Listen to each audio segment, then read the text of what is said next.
right? And me I try to hang up the phone and the phone not hang up. The supervisor called me, she played the call and what happened here? So me I said the system was not working. She was like, how do you mean the system not working, blah blah. The system never there work.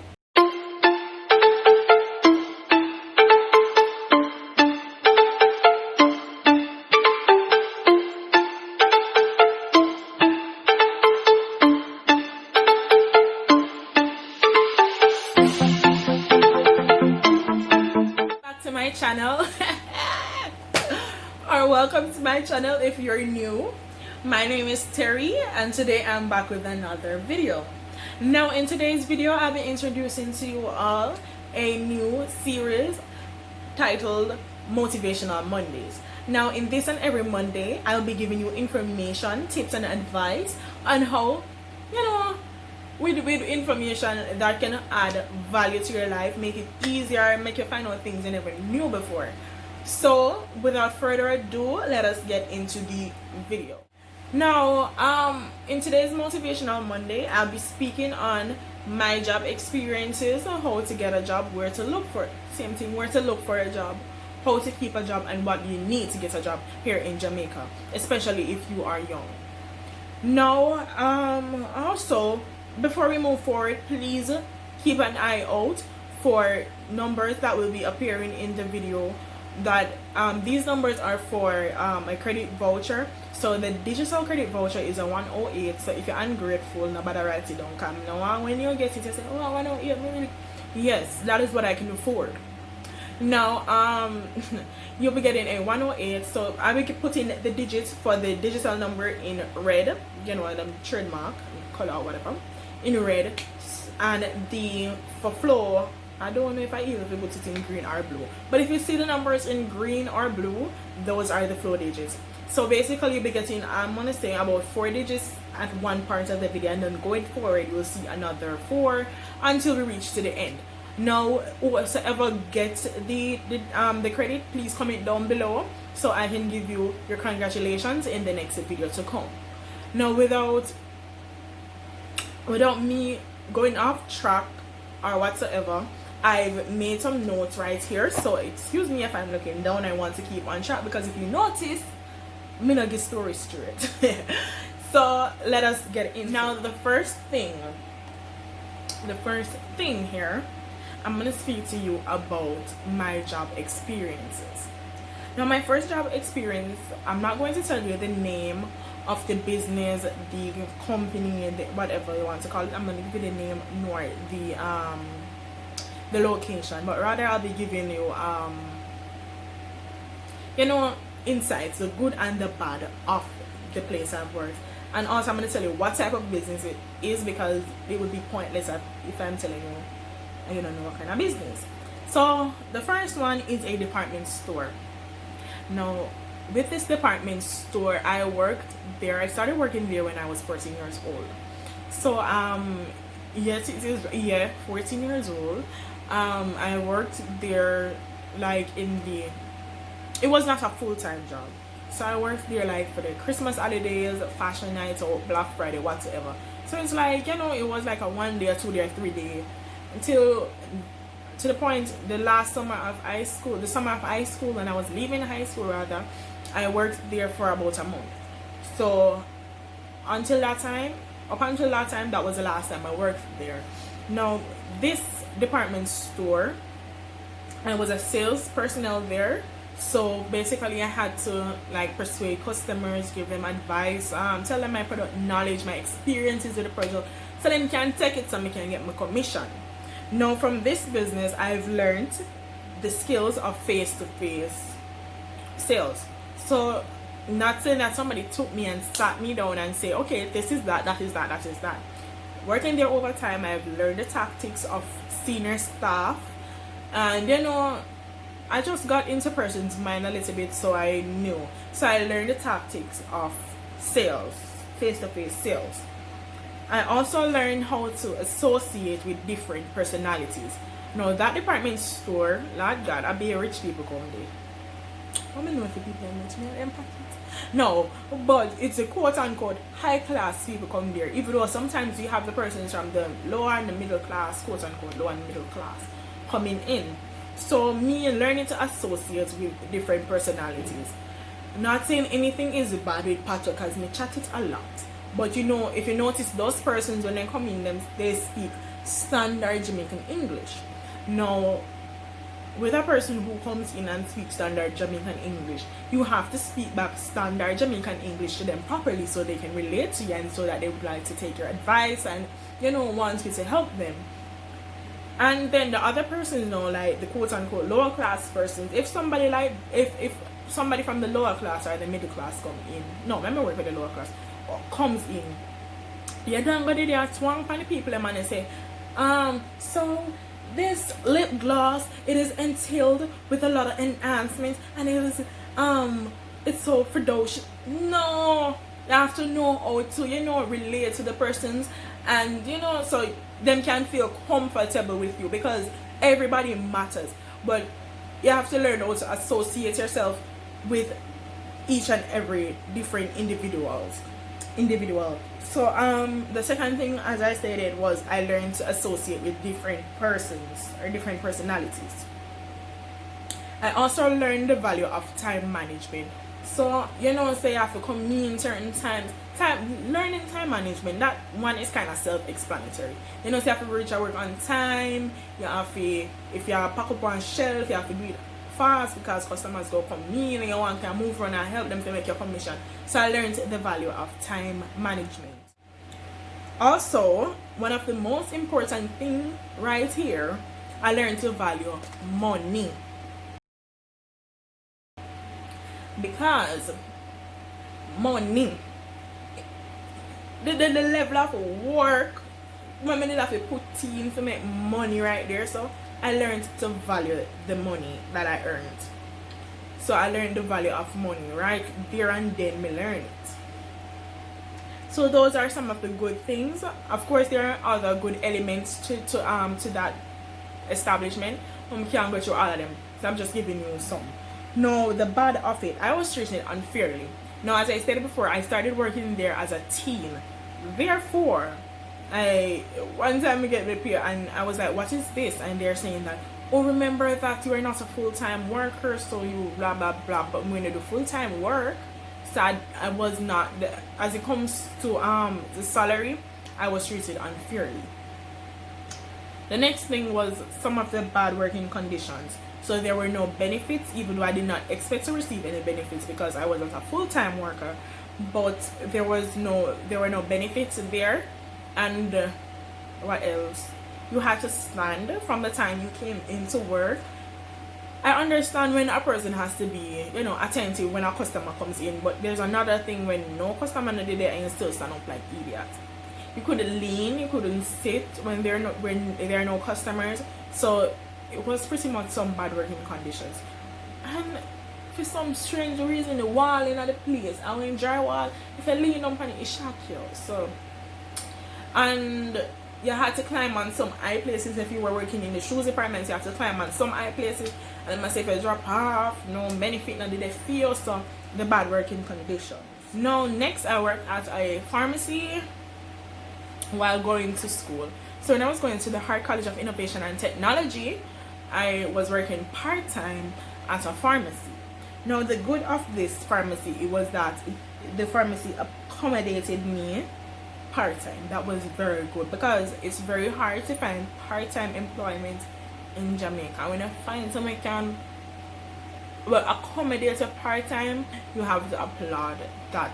You have to applaud them. Next, I learned to work at a fast pace because at the pharmacy they had an ice cream section, so I was a customer service rep as well as a server there. And when me tell us that people come eat, me I wonder if ice cream alone people eat, some of them people eat, because them always come in and them just come down for you. There was a point where I'm me alone because some people they've never come and work and some people didn't leave the work. Because apparently persons don't stay there. I'm gonna get to why they don't stay there when I'm going at the bad. But like I learned to work at a fast pace because you have customers coming in and you know the work just without a pile up on you. And then I learned to be professional. So I'm tell you, the persons that come in, and some of them behave like ice cream and when them eat like them are dead for hungry feet, and them just so disrespectful, them low, them got them ferocious, them disgusting. They were. And some of them saying something, I can't remember an instant where somebody was like directly disrespectful to me, but they were disrespectful to co-workers of mine. And so you have to learn to hold them out, to be professional, because we had a supervisor there. When customers were disrespectful to her employees, she made them know that, look, you can't be disrespectful from a call to my employees' security escort that person out. But there was another supervisor. I was thinking like she was a manager. Something. She was there before the second supervisor. But that supervisor, she no response. She make people come in, throw dirty water upon you, do whatever them want. She no response. And after a while, I was there. Then yeah, me can't remember no one man come in and like him not have no manners. So when him asked me for he went there in front of him, I'm saying me not have it. And he was there and galong in. Yes, galong in. What? And I just walk well left him. And then he was there, I come back, he match have his mouth and he go on in his mouth. Or he will lick me on my face. So I took up the knife and I said, come and lick me on my face. Lick me on my face. Anyway, so to an extent I learned how to be professional. But you know, at one point I lost it, which I shouldn't have. But yeah. Then the second, now for the bad, there was no mixture in the shift. So as I stated, I was working there part-time. So I left school at 4 and I was supposed to reach at work by 5. Now if every evening me leave school, me go work 5 o'clock, and me I leave work like after 11 to 12 o'clock every evening. When it comes to weekdays and weekend, you know, believe say if you get a chance to like work a morning shift, because I worked every Saturday and every Sunday and I only got one day off, which was Monday,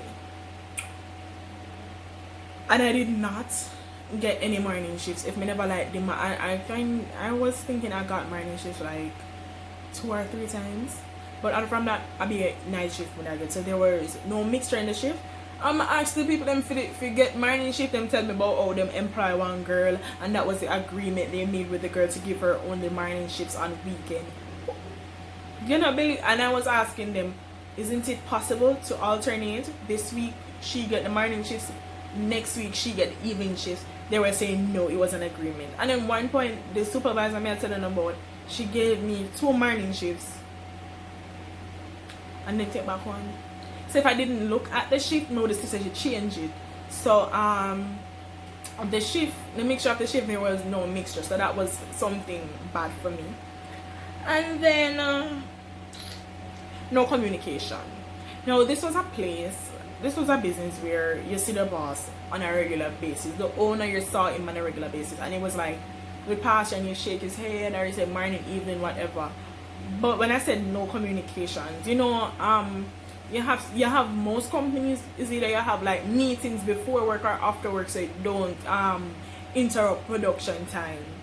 He did not do that.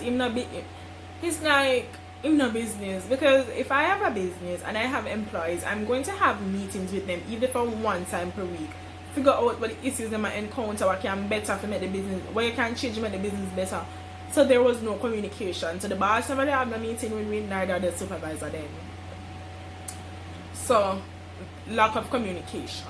Then no benefits. No, I was working a solid 80 hours for 2 weeks, 40 hours a week, even though I was working there part-time. But there were no benefits. They never did I pay with taxes. So if I want to go to NHT for someone like a house, I could get the people that dash out of and come in and pay a tax. So the business was not, the boss was not paying our taxes. We didn't get health care, we didn't get life insurance, not like that. And as I stated before, we not even could have tasted them ice cream. So if a customer come in and say, how that taste? You could have tell them, because you could have tasted the ice cream. But me tell the customer how it tastes, because me taste everything. When ice cream come, I walk and I taste. Me and my friend them walk and I taste, I walk and I taste. because it was very ridiculous for it. Bad enough that we can't carry on the ice cream, which fine, in a business, and then we can't even buy ice cream. Do me a favor, please. Get out of here. You can't buy ice cream from them because they must say, oh, when you buy ice cream, you overshare yourself. So no benefits nobody did. They not pay with tax and yeah, no benefits. And when you're young, you're supposed to work in for a benefit. If you make sure your taxes are being paid, because in the long run, if you want to apply for one house, if you want to get one loan, you're supposed to have something to show. You're supposed to have a pay stub to show. And what the next bad?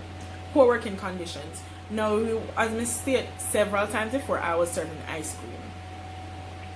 Now, the thing that we got to serve ice cream, it was metal. So, you know, when I touch the fridge, touch in the ice cream, it got poorly cramped with and it caused the hand to really, really hurt. So, and when we tell them, say, get something rubber or something like that, no. We had to work in the cold for, I would say, we worked, I think it was 10 hours a day. And we never did get paid for the 10 hours. We never, so we were underpaid and overworked.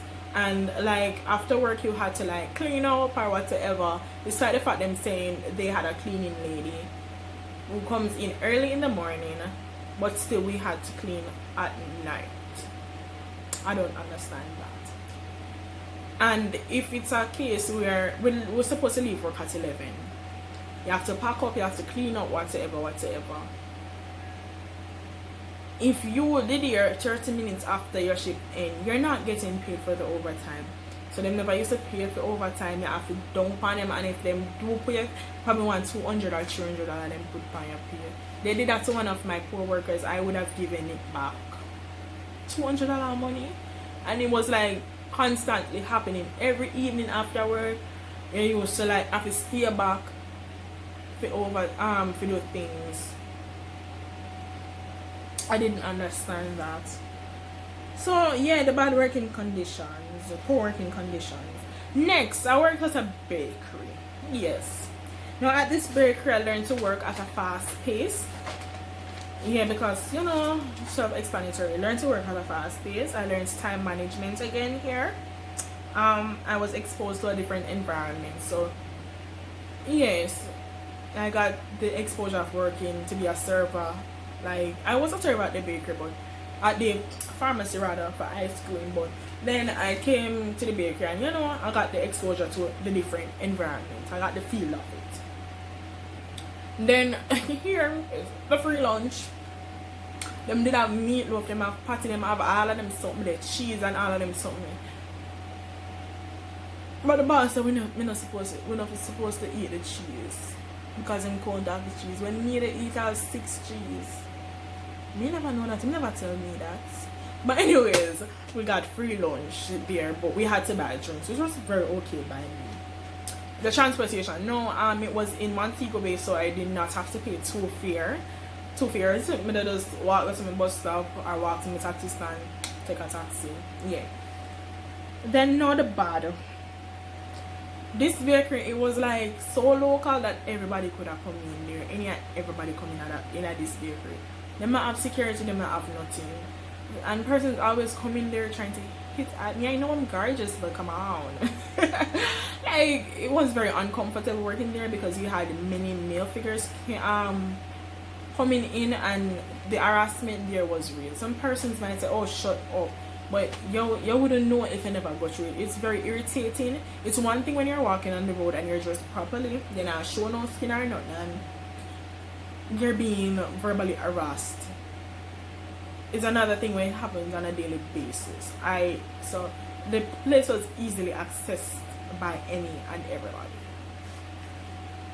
Next, there was no benefits here, no life insurance, no health insurance, no taxes were being paid, no benefits here. Overworked. So I was the one who served, me check off, me tidy up, everything. So I was overworked, underpaid. And I only had 1 day off, which was Sunday. Next. Now, I would consider this next place as a job because I literally did nothing there. I worked at a radio station. I think the good thing about it was the comfort, the commute. It was centered in Montego Bay. But the bad thing was I got no work. And you might wonder how me not getting any work bad. I was asked to come there every day, sitting in the studio by myself. Nobody told me what to do. When I called the person who I worked for, she said she's coming or she's going to send her son. And she not come. And she's saying, just stay there, because if you don't stay, you're not getting paid. So I just used to have to sit down and look out of space. And then I have camera, so and I like me could cock up my foot. I sleep. So I had me never have nothing to do there. Next, them did very disorganized, because when she come to work, she never send nobody to me to say, okay, do this, do that, do this, do that. And then when we stop with her, like the PF, when the woman send her my liquor bit, like she take a long while. So and the PF never that even, it wasn't even that good. So the final place, a call center. So you might wonder why me call so much places and in an NTL call centers, because this was something that I really try to avoid, because me don't know, I always just judge you and say, listen, that is not for me. I don't believe I should be cooped up in a cubicle. And you know, I was more like the face-to-face interaction type of person. But then Corona Lake, I never have no other choice. So, a call center. Now at this call center, I learned the skills of over the phone sales. So I did sales. I was a sales agent and I was pretty good at it. I also learned, I developed my speech. Now I've always, in high school, there's a little backstory, I was always in drama, in speeches and all of that, but I don't know, maybe trying to leave school, I never really like get the time to like talk like, oh, you know. So working there, my speech was, I'm not gonna say develop, because I speak pretty good.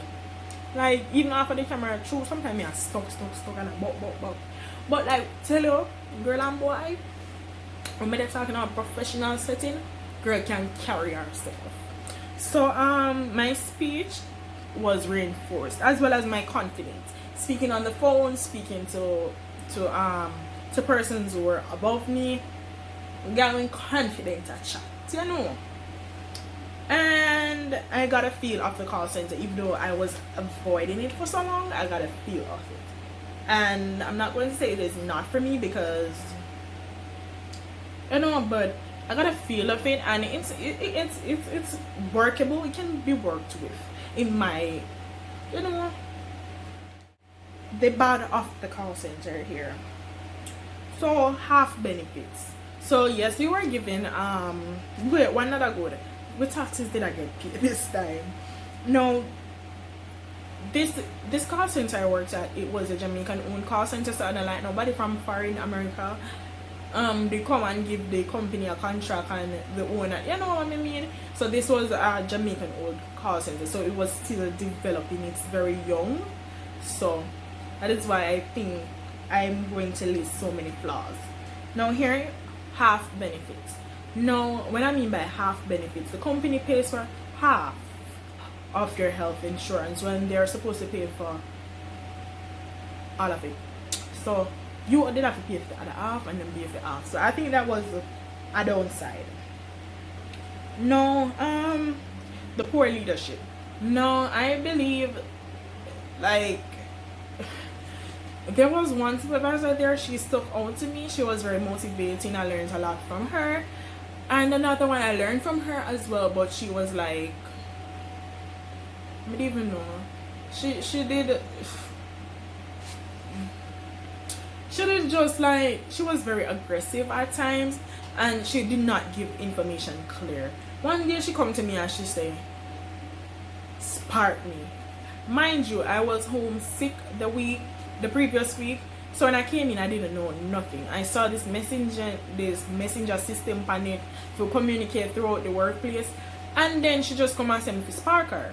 So from my observation, it was that every morning you come in, you're supposed to send a message to your supervisor to make sure it's up and working. So for instance, if you get no bad cards from a client, for your customers, you send it through that to her. But she did not explain that to me. And then when I was there talking to her, she was like, you should have known that, blah blah blah. How was I supposed to know that? So the bad communication from her.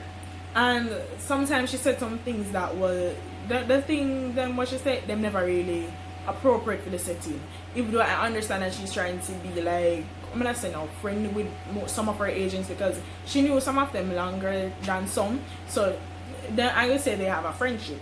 But some of the things that she was saying, it was not, I would say, no, appropriate for the work environment. Like one day she called me up, said this not happen, because it's a case where if the agents don't make the sales, she did not make the sales. She did not get profits from it, or whatever you might call it. So when she said like something was going wrong, she called up almost everybody, and she tell me said this and that and that and that. Send the people back to them and say, oh, this is BS. You don't know what BS means. This is bull. Yeah. And then at the same instant, she had me there standing, and she would explain something to me. And then my new agent asked her saying, I don't remember the agent asked, but she asked her something, and she said, "Is that them look at the foolish people and put by my team." That was very petty, very disrespectful, and that was not leadership like. So yeah, poor leadership. No, poor shifting. No, here me going interview blah blah blah, then put me on which department me are going now, and then put me up on a shift. So they had two shifts for my department. They have the morning shift and the evening shift. The morning shift was 8 to 5, evening shift was 10 to 7. No, I was more comfortable working with the morning shift, which I was not on. I asked to be transferred to the morning shift. They told me there was no space on the morning shift, and they're going to try to work something out for me. No, them people here, they employ other people and then put them directly to the morning shift. I don't understand how that go. Then put them on the morning shift when I was asking, can I go on the morning shift? And them tell me so them not no space, but then them employ new people, put them on the morning shift, and the people are not even stay at their work. Anyways, now the poor training. Now it was said that the training was supposed to be 2 weeks. And from my understanding, nobody there got 2 weeks training. It was either one boy even get 1 day training. I know persons who got 2 day training. Personally, I know people get 2 days. I got 3 days of training. And then I was placed on the phone. Yeah, that wasn't it. So I would say that that company was not newbie friendly, because them not got people newbie there when they're new, and I don't know why it irritates me. But it was not newbie friendly. So if you're a new person who was like new to the call center setting, that was not the place to be. Even if you're not a fast-paced learner, because if I was not a fast-paced learner, I think I would be there for the time I was there. It wasn't a long time, but it was a reasonable time compared to other persons. Can I see persons coming for interview, come at 2 day training, and then not come back. So yeah, 2 day training, and most call centers that I know of, you're getting paid, like paid training. Now this training, you did not get paid for the training. It was typing training, so you get like $1,000 a day. So at the end of your 2 week training, you're supposed to get end up with $10,000, as opposed to a company where you get $350 an hour. You know, say that get a nice piece of money at the end of your training. But we're not even gonna get the $10,000, because it's like them don't want to pay for people in our work. So them just hurry up, give one little 2 days something, clean up on the floor. But my credits were due to the I have to give credit to the trainer, because he had taught me a lot in the short space of time. I don't know if he decision to not train out the people and for the duration of the time, or the others they may get. But I believe that the persons are supposed to be trained for the amount of time that them said them go train. But he did a pretty great job. In the 3 days I got trained with him. Also the pay structure. Now we were told that the base pay there for everybody was $300 per hour, but if you reach 80 hours you get $375, $350, depends on the department. My department I was supposed to get $375 per hour, but no, it was very impossible for us to meet the 375 per hour, because every minute is either them tell us to log off or something. Now you come in and they're telling me that, okay, not only me, they were telling everybody that you need to make 2 or whatever amount of sales per hour. Like them say, you have to make 1 sale in this hour, or you have to make 2 sales in by time 12 o'clock, or else you're going to be sent home for the day. And that day you were not being paid for the time you were sent home. Now, I believe that the reasons persons were not making their target because, one, them never did get properly trained. So even though people come on the floor and produce one day and then produce the other day, I believe the reason why their efforts were not effective was because they were not properly trained. Or I'm not gonna say properly trained. They did not get the amount, the time, if you understand what I say. And yeah, the pay structure, it wasn't it. Like, sometimes you get some money. One girl said she worked for 3 weeks and she get $15,000. Like, come on. Not even China man.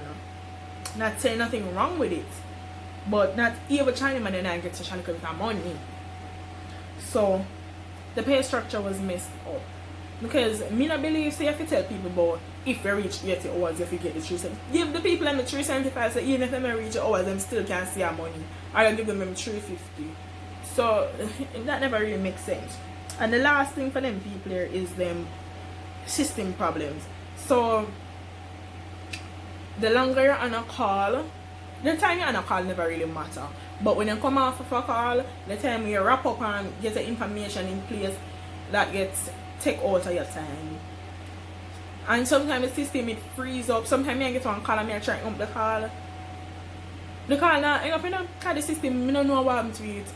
And when I tell them about it, I say, oh, if you update and it's not an internal problem from overseas, then if you update it and blah blah blah. Sometimes I remember an instant where I got a call and the phone did a ring. Right?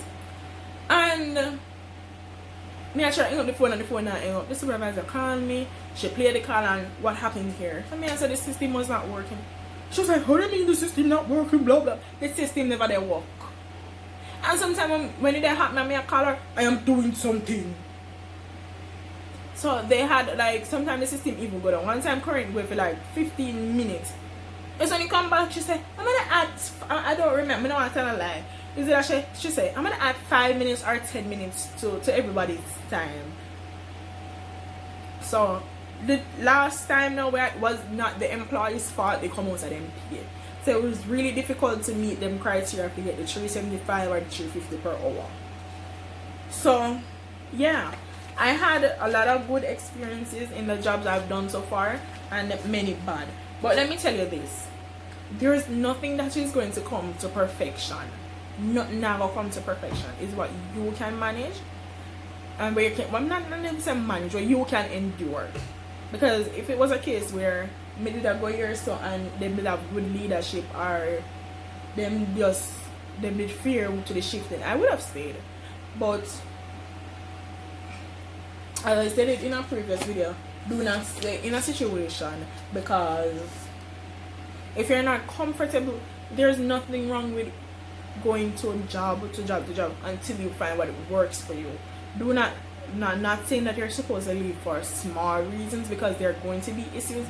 But if it's a wide scale issue where you cannot manage, come on, don't feel afraid to step out and to find your grounds, because it doesn't make sense you're sitting in a situation or an employment where you just think about to go home. No, you're supposed to enjoy the job you're doing. So if you not enjoy the job, you're not gonna perform.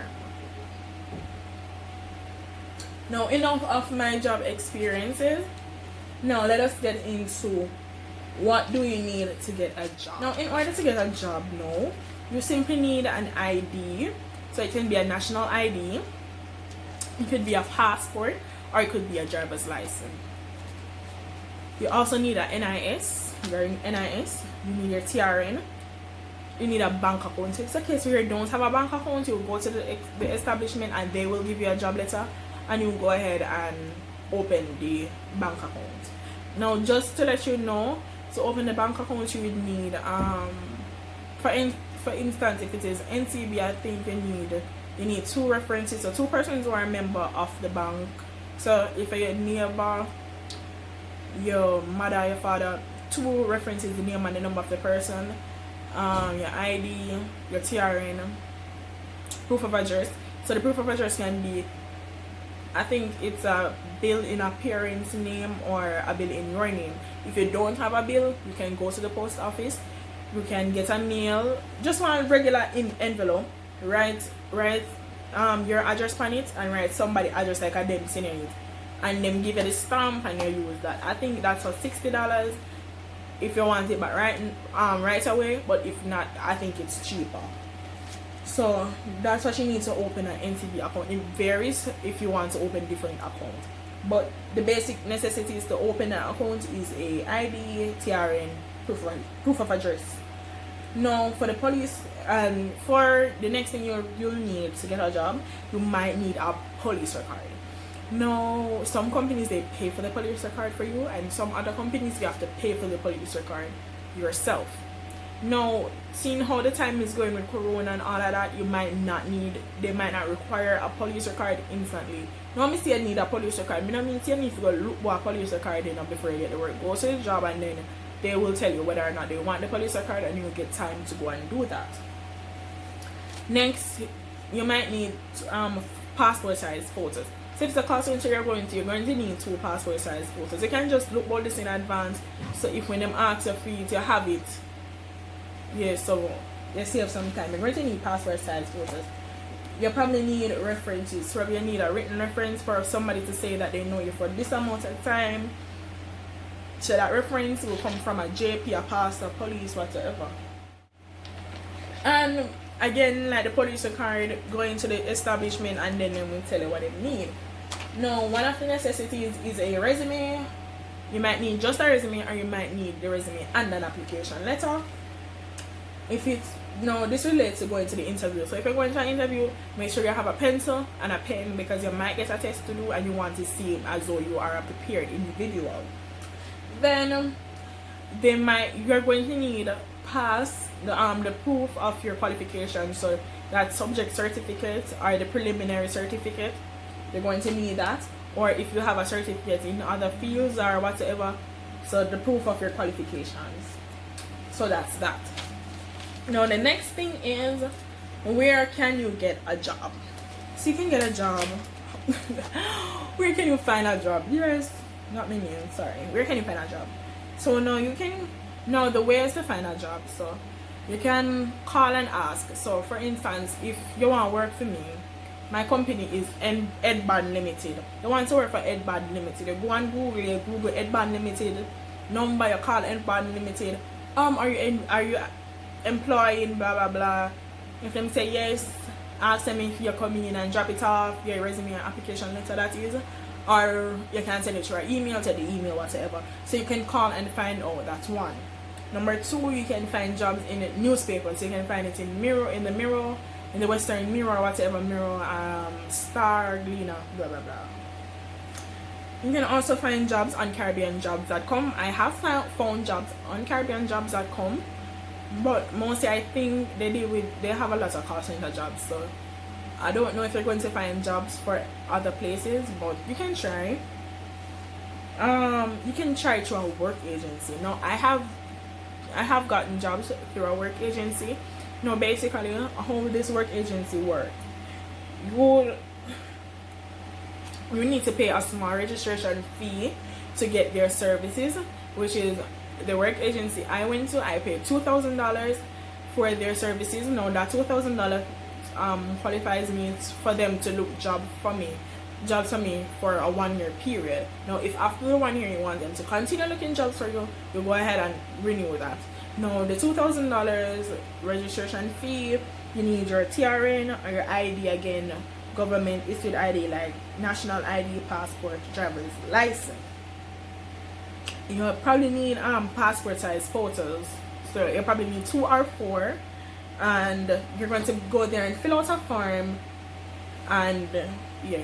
Now, this work agency thing, it is very good if you are underage, because they can find jobs for you if you are under 18. Yes, so you can contact the work agency. But the thing about the work agency is when they find a job for you, you work for, if the place that you work, the place you at pays every week. For the first 2 weeks, they're going to take half of your pay. That is how they make money. Come on, it's illogical. And then if it's a place that they pay every 2 weeks, for when I get the period, the 2 weeks, them take half of that and then don't take any more. And if you work there, you don't like the job, you can leave the job and then find a new one for you up until the 1 year where you'll have to renew, if that is your choice. So you can find a job through a work agency. Next, you can walk in. So instead of calling the place, you can find the place that you want to work at. Is either you can walk in and ask them, or you can just walk in with your application letter and your resume and just drop it off. You can use referrals. So if you know a person working at a place that you're interested in working in, ask them about it, let them refer you if the company does referrals, or you can give them it to go ahead and drop off for you that resume and your application letters again. Also, you can find jobs through a job fair. So you can go on Instagram, Facebook, wherever, and you find out where the next job fair is. For now, seeing that is the place Corona, they're all over, there will no job fairs, not that I know of. So yeah. Now, how to keep a job. So basically, it's not rocket science on how to keep a job. All you have to do is to make sure that you're always on time. Be punctual. That is one of the number one thing, the key element. Be punctual. Be on time.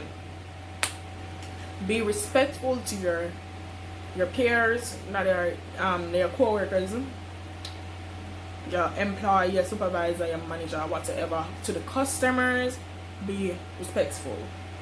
Next, be neat and tidy. Like some places they might not care if you're neat and tidy, but on the other hand, just be neat and tidy, because some people them really watch that. Ask questions. No, do not do something that you're not sure about. Ask questions to make sure you're doing it correctly. To get guidance, just ask questions. Now, finally, do the job to the best of your ability. Just do it to the best of your ability. Here, do whatever you do to the T, the Q, put your effort, your all in it. Next. Okay. To know how, if a job is for you, make sure you know the salary. Find out the salary. So if it's a case where you know somebody working there, ask them the salary. If you're that bold enough to, when you call the company, you can ask them, or during the interview you can ask in a polite way. Then the location, is it located near to you? If it is not, do you have transportation to go there back and forth? Who you're working for. So some persons, they might prefer to work for a certain type of certain type of people. Some people, them say them not working at no Chinese store, not because them degrade the work, but they just don't want to work with, because some persons might say Chinese persons are very, I would say their culture is different, and you can't match with it. So know who you're working for. That was just an example. Secondly, type of organization. Same thing, who you're working for. Now, note to you, ask as much question as possible you can ask in the interview. Answer questions quickly and clearly. Let me say quickly, I mean like you go speak fast, like how me talk fast, But when the question is asked, you do not buck shuffle. Make sure you can answer the question, even not 2 seconds after the question is thrown at you. So how would you answer the question? How would you be able to answer your questions quickly and clearly? You would prepare for your interview. So you do not go into an interview unprepared. So again, if you know somebody working at the organization, ask. And yeah, I said do your research on the company. And yeah, I think that's about it. Now, this video was a long video, but I hope you learned something from it. I hope again you can take something away from it as well. Now, if you're interested, if you're underage, or even if you're not underage and you're looking for a job and you're probably exhaust most of me. You go through all of the process, them like going to a newspaper, go on Caribbean jobs.com, whatever, and you haven't tried a work agency. If you're interested in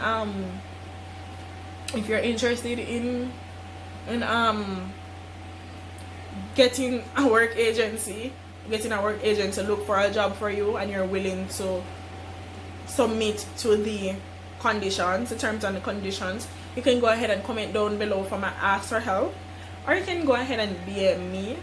My social media, my Instagram will be posted right here, so you can go ahead and DM me asking me for help and more questions on whatever you need, whatsoever. Just go ahead, and I'm happy to help, because most of them things here are me have to find them out on my own, and I'm willing to help persons, especially young people, because I know how hard it is wanting to get a job, and you just, it's like you can't find nothing. I understand, I've been there and I'm still going through it a bit, but I'm here to help you and give you advice and just to help you. Now, thank you for watching the video. I hope you took something away from it. I hope you win some. Congratulations to whoever win the credit. Please comment down below what other ideas you would like to see on Motivational Mondays. Remember, we can look for Motivational Mondays this and every Monday going forward. Now, tomorrow, you know, a girl I come with something we can laugh to, or something shorter than this next week. So thank you for watching. Please remember to like, share, comment, subscribe, follow the socials, and until next time, bye.